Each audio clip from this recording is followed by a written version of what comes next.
ಸುಳ್ಳು ಸುದ್ದಿ ಮುಖಾಂತರ ನಮ್ಮಿಬ್ಬರ ಸಂಬಂಧ ಕೆಡಿಸಿ ಏನಾದ್ರು ಡಿ ಕೆ ಶಿವಕುಮಾರ್ ಅವ್ರನ್ನ ಹೋಲಿಸಿಕೊಳ್ಳುವಂತ ದುರಾಲೋಚನೆ ಇದೆ, ಅದು ನಿಮ್ಮ ಅಗಲುಗನ್ಸು ಅಂತ ಹೇಳಿದ್ದಾರೆ.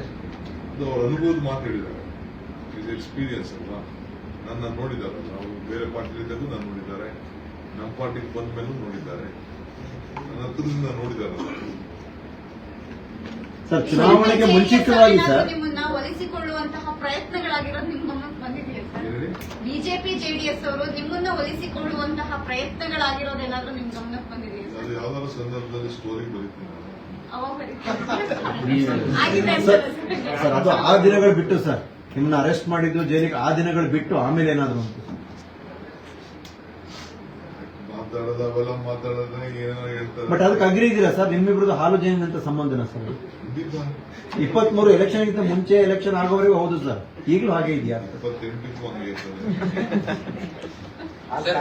ಕೆಲವು ಶಾಸಕರು ಮಾತಾಡೋದು ನೋಡಿದ್ರೆ ಸರ್, ಅದೊಂಥರ ಬೇವು ಬೆಲ್ಲದ ರೀತಿ ಇದೆ. ನಾವು ಶಾಸಕರು ನನಗೆ ರಿಕ್ವೆಸ್ಟ್ ಮಾಡ್ತೀನಿ, ನನಗೇನಾದ್ರು ಶಾಸಕರು ಒಳ್ಳೇದಾಗಬೇಕು ಅಂತ ಆಸೆ ಇದ್ರೆ ಎಲ್ಲ ಸುಮ್ಮನೆ.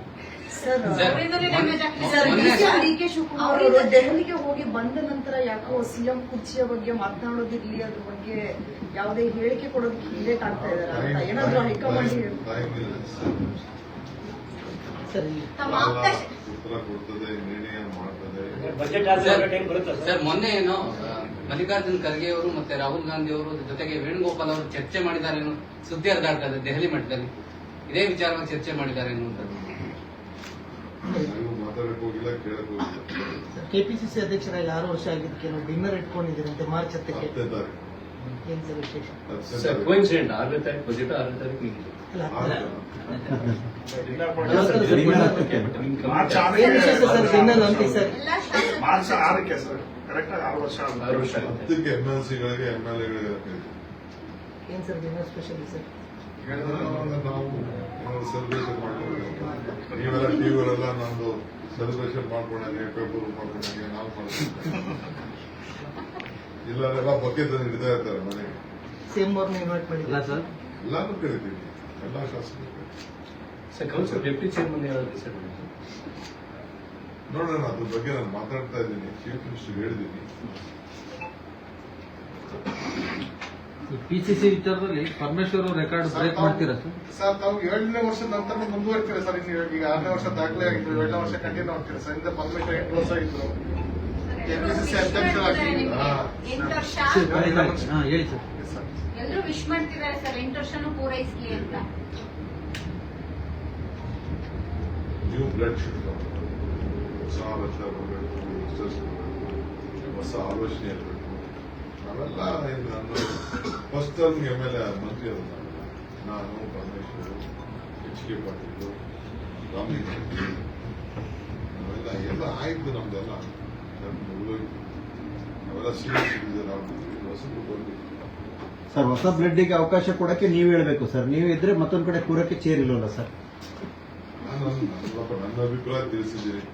ಒಬ್ಬ ಹೊಸಬ್ರು ಕೇಳೋರು, ಈಗ ಫಸ್ಟ್ ಟೈಮ್ ಎಷ್ಟೋ ಜನ ನಾವೆಲ್ಲ ಆಗಿರ್ವೆ, ಹಂಗ ಆಸೆ ಇರ್ತದೆ. ಅವ್ರ ಆಸೆನೂ ತಪ್ಪು ಅಂತ ಹೇಳಕ್ಕಾಗ್ತದ? ಪಕ್ಷ ಮತ್ತೆ ಸರ್ಕಾರದಲ್ಲಿ ಹೊಸ ಬ್ಲಡ್ ಬರಬೇಕು ಅಂತ ಪಕ್ಷ ಮತ್ತೆ ಸರ್ಕಾರ ಎರಡರಲ್ಲೂ ಖಂಡಿತ ನಾನು ಸಾಕು 6 ವರ್ಷ ಬೇರೆ ಮಾಡ್ಬೇಕಲ್ಲ. ಇತ್ತೀಚೆಗೆ ಯಾಕೋ ಡಿ ಕೆ ಶಿವಕುಮಾರ್ ಅವರು ಯೋಗಿ ತರ ಮಾಡ್ತಾರೆ. ನಾನು ಸ್ಟ್ರೀಟ್ ಫೈಟರ್, ನಾನು ಬರೀ ಇದನ್ನ ಬಸ್ನ ₹3 ಕೊಡಬೇಕು ಅಂತ ಹೇಳಿದ ತಕ್ಷಣ 3 ಸತಿ ಕೊಡಬೇಕು ಅಂದ ತಕ್ಷಣ ವಿತಿನ್ 1 ಮಿನಿಟ್ ನಾನು ₹1 ಕೋಟಿ ಚೆಕ್ ಕೊಟ್ಟು ಹೋಗಿ ಬಸ್ ಸ್ಟ್ಯಾಂಡ್ ಅಲ್ಲಿ ಕೂತ್ಕೊಂಡು ಸಾಯಂಕಾಲಕ್ಕೆ ಇಡೀ ದೇಶದಲ್ಲೇ ಒಂದು ದೊಡ್ಡ ಸಂದೇಶ ಚಾಲನ ಮಾಡಿ ರೈಲ್ ದುಡ್ಡನ್ನು ಕಡಿಮೆ ಮಾಡಿಸಿ ಬಸ್ನು ಫ್ರೀ ಮಾಡಿಸೋಣ. ಇಡೀ ರಾತ್ರಿ ಇದನ್ನ ಕೋವಿಡ್ ಸಂದರ್ಭದಲ್ಲಿ 36 ಜನ ಸತ್ತಾಗ ಇದೇ ನಮ್ಮ ಡಿಸ್ಟ್ರಿಕ್ಟ್ ಮಿನಿಸ್ಟರ್ ವಾಪಸ್ ಹೋಗದೆ ಪಾಪ ಎದ್ಕೊಂಡು ಬಂದ್ಬಿಟ್ಟು, ಆಮೇಲೆ ಇವನು ಸುಳ್ಳು ಹೇಳ್ಬಿಟ್ಟು ಇಬ್ಬರೇ ಸತ್ತಿದ್ದು ಅಂತ ಇವನು ಹೇಳಿ ನಮ್ಮ ಸುಧಾಕರಣ್ಣ ಡಾಕ್ಟರ್ ತಿರ್ಗಾ ಹೋಗಿ ಬೆಳಗ್ಗೆ 6 ಗಂಟೆ ಹೋಗಿ ಬೆಳಗ್ಗೆ 6 ಗಂಟೆ ಗಂಟ ಪ್ರತಿ ಮನೆಗೆ ಹೋಗಿ 1 ಲಕ್ಷ ದುಡ್ಡು ಕೊಟ್ಟು ಹೋರಾಟ ಮಾಡಿ ಈಗ ಪಾಪ ನಮ್ಮ ವೆಂಕಟೇಶ್ ಎಲ್ಲ ರೆಡಿ ಮಾಡಿದ್ದಾರೆ.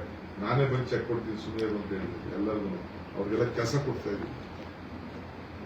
ಸೊ ಹಂಗೆ ಅಸೆಂಬ್ಲಿಲಿ ಏನು ಮಾತಾಡಿದ್ದೀನಿ ಆ ವಿಚಾರದಲ್ಲಿ ನಾನು ಗೊತ್ತಿದೆ. ಹಂಗೆ ನಾವೆಲ್ಲ ಹೋರಾಟ ಮಾಡ್ಕೊಂಡು ಬಂದಿರೋದು. I know how to fight, not for power. My fight is not within the party, I fight outside the party. ನನಗೇನು ಅವಶ್ಯಕತೆ ಇಲ್ಲ. ಯಾರಾದ್ರೂ ನಾನು ಸುಮ್ಮನೆ ಬಿಟ್ಟಿದ್ದೀನಿ ಅಂತ ತಿಳ್ಕೊಂಡಿದ್ದಾರೆ, ಅದು ಅವ್ರು ಬಿಟ್ಟಿದ್ದು. ಯಾವ ತರ ಅರ್ಥ ಮಾಡ್ಕೋಬಹುದು. ಕ್ರಾಂತಿ ಮಾಡ್ತೀರಾ ಪ್ರಾಜೆಕ್ಟ್ ಅಂತ ಕ್ರಾಂತಿ ನಾನೇ ಮಾಡಬೇಕಾಗಿಲ್ಲ. ಅದೇ ಆಗುತ್ತೆ ಸರ್. ನನಗೆ self confidence, I live on hope always.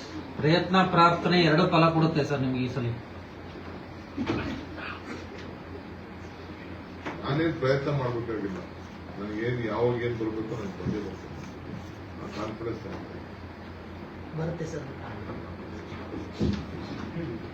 ಸದ್ಯದಲ್ಲೇ ನಿಮ್ಗೆ ಭೇಟಿ ಮಾಡ್ತೀನಿ ಅವತ್ತು. ಸರ್ ನೀವು ಈ ಪಕ್ಷದ ಕಾರ್ಯಕರ್ತರು ಮುಖಂಡರ ಬಗ್ಗೆ ತುಂಬಾ ಮಾತಾಡ್ತೀರಿ. ಅಂದ್ರೆ ಅವರ ಶ್ರಮದಿಂದನೇ ನಾವು ಅಧಿಕಾರಕ್ಕೆ ಬಂದಿದ್ದೀವಿ ಅಂತ. ಈಗ ಒಂದು ಹಂತದಲ್ಲಿ ಬೋರ್ಡ್ ಅಂಡ್ ಕಾರ್ಪೊರೇಷನ್ಸ್, ಬೇರೆ ಬೇರೆ ಪ್ರಾಧಿಕಾರಗಳು ಇಂಥವೆಲ್ಲ 2 ವರ್ಷಕ್ಕೆ ಸೀಮಿತ ಆಗಿ ಬೇರೆಯವರಿಗೆ ಬರ್ತದೆ ಅಂತ ಅವಕಾಶ ಇತ್ತು. ಆಗ ನೋಡಿದ್ರೆ ಅದೇ ಕಂಟಿನ್ಯೂ ಆಗ್ತಾ ಇದೆ ಸರ್ ವ್ಯವಸ್ಥೆ. ಕೆಲವು ಎಕ್ಸ್ಚೇಂಜ್ ಆಗಿತ್ತು. ನಾನೇ ದಿವ್ಯ ಚೀಫ್ ಮಿನಿಸ್ಟರ್ ಹೇಳಿ ಕೆಲವು ಜಿಲ್ಲಾ ಕಾಂಗ್ರೆಸ್ ಅಧ್ಯಕ್ಷರು, ಕೆಲವು ಪದಾಧಿಕಾರಿಗಳು ಟೈಮ್ ಕ್ಲೋಸ್ ಆಗಿತ್ತು. ಬಜೆಟ್ ಮುಗಿಯುವವರೆಗೂ ಆಮೇಲೆ 2 ವರ್ಷ ಆಗಿದ್ದು ಕೂಡ ನಾನೇ ಫರ್ದರ್ ಆರ್ಡರ್ ಅಂತ ಎಕ್ಸ್ಟೆನ್ಷನ್ ಮಾಡಿಸ್ತೇನೆ. ಚೀಫ್ ಮಿನಿಸ್ಟರ್ ನಾನೇ ಹೇಳ್ಬಿಟ್ಟು ಕೂಡ ಎಲ್ರಿ ಪಾಪ ಆಮೇಲೆ ನಾವು ಕೂತ್ಕೊಂಡು ಮಾತಾಡ್ಬಿಟ್ಟು ಆಮೇಲೆ ಹೊಸಬ್ರು ಕೊಡ್ತೀವಿ. ಇನ್ನು ಕೆಲವರೆಲ್ಲ ಕೊಡ್ಲೇಬೇಕು. ಈಗ ಯಾಕಂದ್ರೆ ಆದೇಶ ಮುಂದುವರಿಸ್ತಾ ಇದೀವಿ ಅಂತ ಹೇಳಿ ಅದೇ ಆಗ್ತದೆ. 2 ವರ್ಷದ ನಂತರನೂ ಅದೇ ಆಗ್ತಾ ಇದೆ. ಸರ್ ಫರ್ದರ್ ಆಡಿದ್ರೆ 3 ವರ್ಷ ಅಂತ ಹಿಂಗೆ ಅದಕ್ಕೆಲ್ಲ ತೀರ್ಮಾನ ಮಾಡಿ. ಹೆಚ್ಚಿನ ವಿಡಿಯೋಗಳಿಗೆ ಪ್ರತಿಧ್ವನಿ ಯೂಟ್ಯೂಬ್ ಚಾನೆಲ್ ಸಬ್ಸ್ಕ್ರೈಬ್ ಮಾಡಿ, ಬೆಲ್ ಐಕಾನ್ ಕ್ಲಿಕ್ ಮಾಡಿ.